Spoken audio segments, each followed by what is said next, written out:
দেশের উত্তর পশ্চিম বঙ্গোপসাগর এবং তৎসংলগ্ন এলাকায় লঘুচাপ সৃষ্টি হয়েছে। এটি ঘনীভূত হতে পারে বলে আশঙ্কা করছে আবহাওয়া অধিদপ্তর। তাই দেশের 4 সমুদ্র বন্দরে 3 নম্বর সতর্ক সংকেত দেখাতে বলা হয়েছে। মঙ্গলবার আবহাওয়া অফিসের এক সতর্কবার্তায় তথ্য জানানো হয়।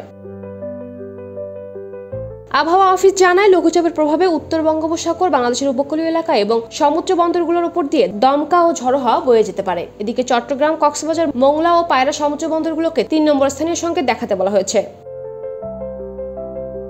একই সঙ্গে উত্তর বঙ্গোপসাগরে অবস্থানরত মাছ ধরার নৌকা ও ট্রলার সমূহকে পরবর্তী নির্দেশ না দেওয়া পর্যন্ত উপকূলের কাছাকাছি এসে সাবধানে চলাচল করতে বলা হয়েছে।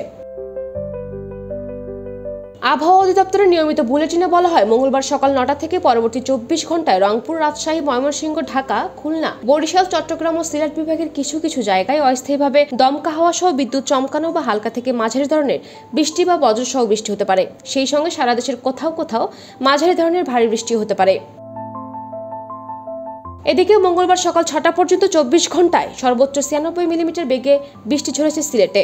এছাড়া রাঙামাটিতে 85, চাঁদপুরে 61, ফরিদপুরে 53, বান্দরবানে 52 ও চট্টগ্রামে 49 মিলিমিটার বৃষ্টি হওয়ার খবর দিয়েছে সংস্থাটি।